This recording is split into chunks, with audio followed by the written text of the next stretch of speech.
How's everyone doing? Great, good. I think we're still waiting on some people to come in from outside.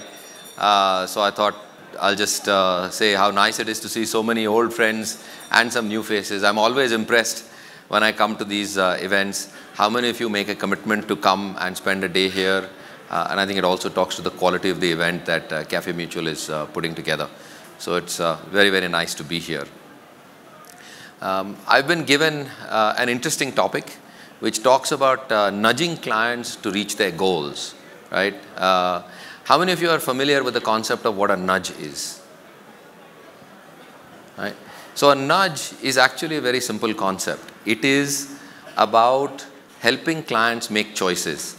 And it is about creating an environment in which a client makes the choice that you want him to make, but while leaving all the options open for that client, right? So a nudge is not a force. A nudge is about decision making and choices.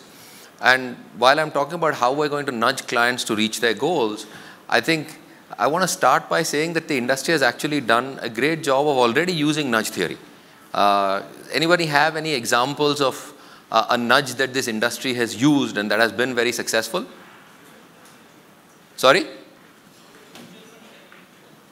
Mutual fund SIP, but actually I'll go one step further.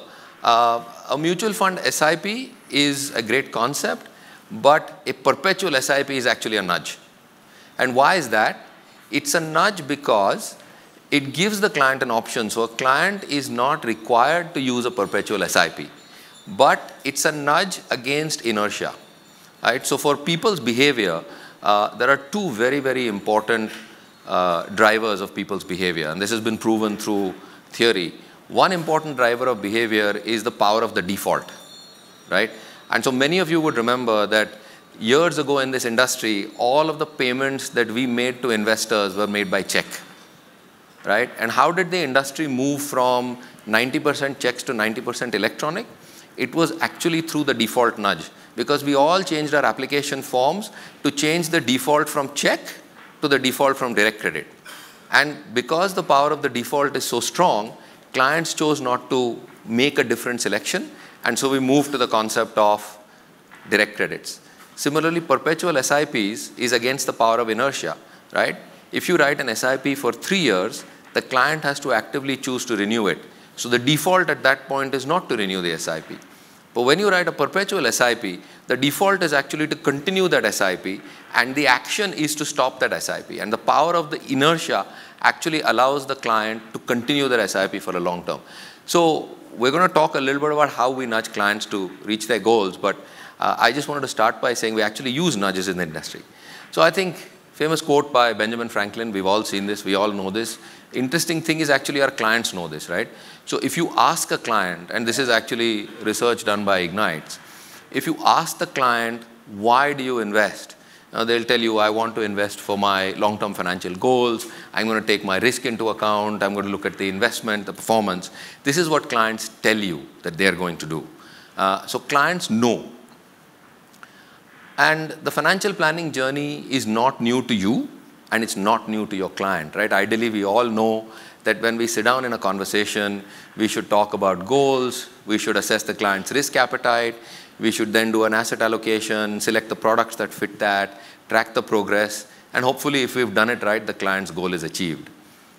But I think the reality is, when you're sitting down with a client and he wants to start a 10,000 rupee SIP, he's very unlikely to go through this journey with you, right? Very unlikely to go through this client planning journey with you. And while the client told us, right, and if I take you back 2 slides, while the client tells you that I invest for my long-term financial goals, what the client actually displays as behavior, and this is a research that we did with IMRB, what the client actually displays on behavior is a return-chasing mindset, right? So the 2 most important reasons clients invest, they started by saying, I know I should invest for my long-term financial goals, but the behavior that they are displaying is they are driven by short-term returns, or for that matter in India, tax benefits, which is something slightly unique to our industry here. Investors also are driven by the fear-greed cycle, right? So an investor needs, let's say, 13% returns to meet their goals. But because of greed, the client has actually made 17% and is now unhappy because he's seen someone else make 19%. So I would ask you, today we're in a time of volatility. So today what is actually playing out is the fear emotion, much more than the greed emotion. But a year ago, or a year and a half ago, when actually markets were doing very well, how many clients were willing to take money off the table when they had met their goal? No client that I was aware of was willing to take money off the table to say, I needed to get to a corpus of 1 crore of rupees. I've gotten to that corpus of 1 crore of rupees faster than I anticipated because the market did well or my advisor advised me well. I really should take this corpus out and park it into a liquid fund or a short-term fund because I don't need to put this money at risk any further. But what actually played out was greed, and the client said, well, I've made 17. I think by staying invested, I can make 21. Let me continue to put this money at risk. And let's be honest, I'm not sure many of us as an industry were able to change that client's behavior or perception. Today, the opposite is playing out with volatility, right? So the theory is well known. If you stay invested for 1 year, your possibility of having a negative return is much higher. Long-term investing is the way to meet your goals. And there's enough data available to show that staying invested over long periods actually helps you smoothen out the volatility and reach your goals. But again, today, are we able to effectively hold clients? Are we effectively able to bring the power of volatility compounding to clients? I think the answer is evident in the numbers of SIPs that we're seeing itself, right? A lot has been written about fatigue in SIP flows. A lot has been written about how many SIPs are stopping. So essentially, the problem is the theory is well understood. The action does not actually follow the well understood theory or the knowledge that the advisor has and the knowledge that the investor has. And that's where the power of a nudge comes in to say, how can we nudge investors to actually behave in the right manner without forcing them to? Insurance is a great example of goal-based selling and nudging clients, right? When you see insurance ads, they are all about life situations and how insurance can help you meet those life situations. Mutual fund ads tend to be slightly more different. I think Mutual Fund Sahi Hai is the first campaign where we've actually gone out as an industry and talked more about meeting your life goals by using mutual funds. Insurance has been doing this for, I think, time immemorial.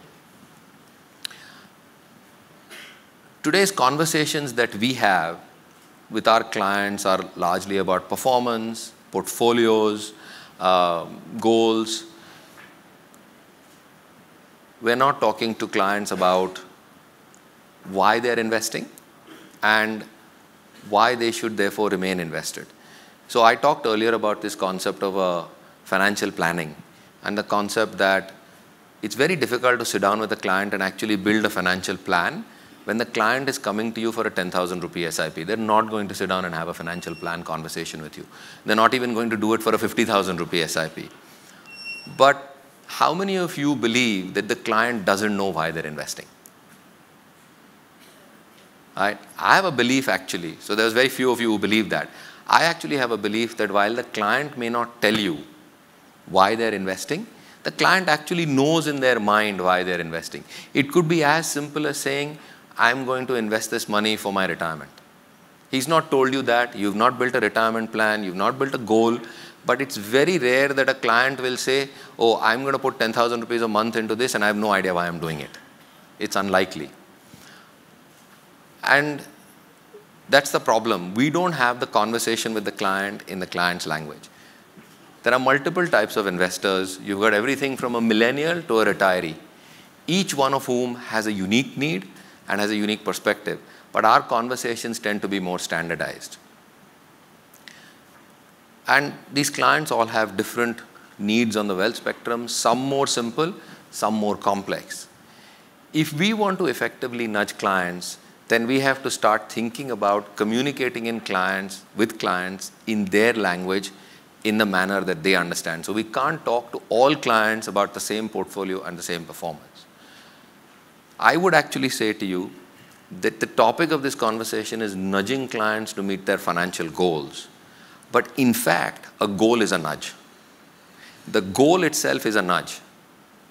Because the goal actually helps you take the conversation away from portfolio and performance to outcomes. And so, as a simple example, that client came to you for a 10,000 rupee SIP. What happens if you've invested that, you've selected a fund, you've selected 2 funds, you've invested that money? What happens if at the end of that conversation you say, hey, by the way, what is this money for? Right? And the client might tell you, yeah, I'm putting this money away because my son wants to become a doctor and I think I'm going to have to pay, whatever, 50 lakhs rupees in fees. That's the point of time at which you can make your first nudge. I'm going to name this investment for you. So we're going to call this Shyam's Doctor Fund. So this is now no longer just a 10,000 rupee SIP in the market. You've nudged the client to think about this away from performance and portfolio and think about this as something they're doing for their son. So we didn't start the financial planning journey. We didn't start by saying, hey, let's sit down and do a big financial plan. We turned the conversation around, and at the back end of it, we said, hey, why don't we track this as Shyam's Doctor Fund? Now, let's just think about today's scenario. The client is sitting on a 2 or a 3-year negative return in SIPs. That's a practical reality that we are all facing today. We know that the client will benefit by staying invested. You have 2 choices. You have a choice of going to the client and saying, don't redeem. I'm sure you've all done that. Don't stop your SIP. But that's not a nudge because it doesn't give the client the power of choice. You're making the decision for the client. You're saying to the client, don't do this. The client does not like that, right? Clients like to feel they're in charge of their own behavior. But what if you had the reverse conversation with them? They said, hey, when we put this money away, you told me this money was for Shyam's Doctor Fund. Do you really want to stop investing now? How are you going to make Shyam a doctor 3 years from now if you stop your SIP today? It's a different conversation from a conversation that says volatility is your friend. It's a different conversation from don't redeem or don't stop your SIP. You need to stay invested over long market cycles. It's the same conversation, but in a different context for the customer. What if when there is volatility, you actually write to him and say, listen, or the communication that we send out, rather than saying volatility is good and long-term investing is good, actually turns it into something called social proofing, which says 5 million people did not stop their SIPs and benefited from the power of compounding in long-term investing. Join 5 million other people. Or what if you give them an example saying, by the way, we've seen this volatility before. This happened in 2008. And in 2008, I had a client who was just like you, who wanted to invest for his clients, 2 clients, one who wanted to invest for his client's education, one who wanted to invest for a house. The guy who wanted to invest for his client's education, son's education, remained invested, and this is where his portfolio is. The one who was saving for his house got worried and stepped out of the market, and this is where his portfolio is. Right.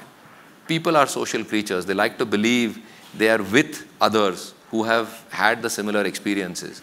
And the whole point of a nudge is tailoring the conversation. It's the same conversation, but it's tailored to suit a manner in which the client will understand it and feel that they have the power of choice to make the decision, and they will make that decision in their best interest.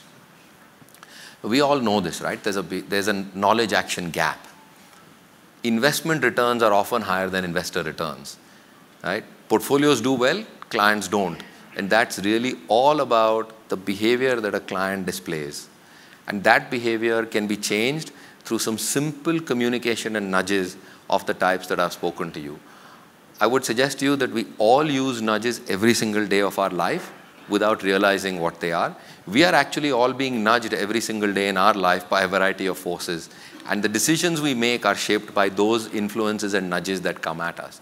The question is, how do we tailor our conversations with our client to change the context of the conversation from portfolio, performance, planning to those effective nudges that will speak to the client's fears and emotions and allow them to feel like they are in charge of making their own decisions. But you present it in a manner where the client actually makes the decision that you believe is in their best interest. And that's the whole power of a nudge. The last thought I'll leave you with is actually, and this is a very famous song by Michael Jackson, And he said, if you want to make a world a better place, take a look at yourself and make a change. The song is called Man in the Mirror. And the last thing I would leave you with before I end is, if you want to nudge your clients to meet their financial goals, then you will have to look hard at yourself, and we as an industry will have to look hard at ourselves and think about how we communicate and how we talk to clients. Is very simple. You talk returns, clients will talk returns.